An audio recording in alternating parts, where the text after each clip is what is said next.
Hey, welcome back everybody. HY here making another gun video today. Wanted to bring out my Sig Sauer 1911.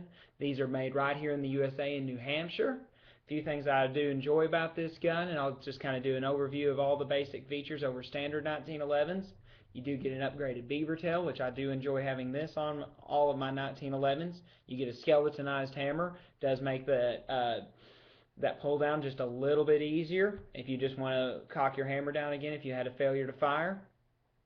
You get upgraded night sights as well too. One thing that makes a SIG a little bit different is you get an external extractor. I believe this makes a little bit better on your failure to feed and your failure to eject problems. I've upgraded this to a set of hoe grips as well too. Standard grips, I just didn't like them very much. The back part under your beaver tail is stippled as well too. Does make a very nice grip. I do enjoy that. Under the front, under here, they are stippled as well too. Comes with a magwell as well. This isn't as big as a magwell as I typically prefer, but for carry though, I do like this size of magwell. A few other things I'd like to go over. You do get a skeletonized adjustable trigger as well too. Please pardon my phone going off. It's gone off all day. A few other things I like about this gun as well too. It's not too bad on the carry. I would have probably preferred to have gotten the fastback model for carrying it, but then again though, you can't have everything. It does come standard with Picatinny rail. All Sig Sauers now are starting to come standard with that as well too. Came with a very nice hard case as well too. Sig has gotten very good about doing that. Came with four 8-round magazines as well too. These are very nice magazines that it came with. I haven't had any failure to feed with those as well too, even though I do prefer the Wilson Combat Mags for 1911s. They're not that expensive. The springs in them are very good, and I very rarely have a failure to feed problem with them. For ammo, for depending on what you want, typically I recommend 230 grain FMJ if you're just going to go out to the range. But for carrying though, Hornady Critical Defense, these are 230 grain plus P rated hollow points. These run really hot. You will not get a failure feed problem with them. They do run very hot. Another thing about this gun as well too, does come with a full length guide rod from the factory as well too. Did enjoy them putting that in it. Colt doesn't even do that anymore with their guns. Now you have to upgrade that. Came with about a 30-pound Wolf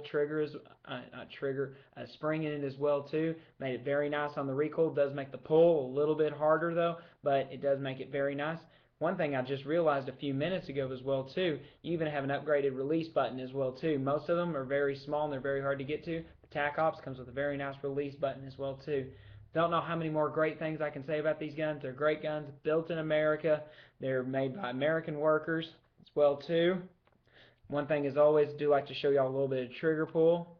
It's very nice. It's about a 5-pound trigger pull. There's very little travel, and it's just pretty much it's another touch and go as well too. Another thing I do like about these as well too, you do get a little bit of stippling right here. I wish they would have put a little bit up here on the front. Sometimes I do like to grab my gun up there, but then again though, you can't have everything on your gun. I really enjoy these guns. I think for the money, they're one of the best values on the market as well too. They're about $1,000 MSRP. To get this many features out of a Kimber, you're going to spend $1,300 or $1,400, and I think these are way better built guns. I've heard some terrible things lately about Kimber's customer service. I'm not going to bash another company, but Sig Sauer, they guarantee their guns for life, which means if you ever have any kind of a problem, you send it back to Sig. They will take care of you. They're good to you as well too. A few other things though before I go.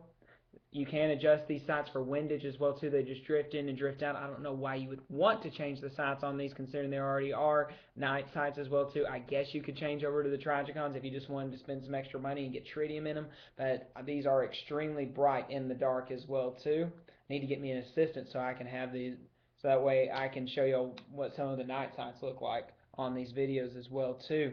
Hope y'all are doing well. Hope y'all had a great Memorial Day. Let me know if there's any other videos you'd like to see. HY out.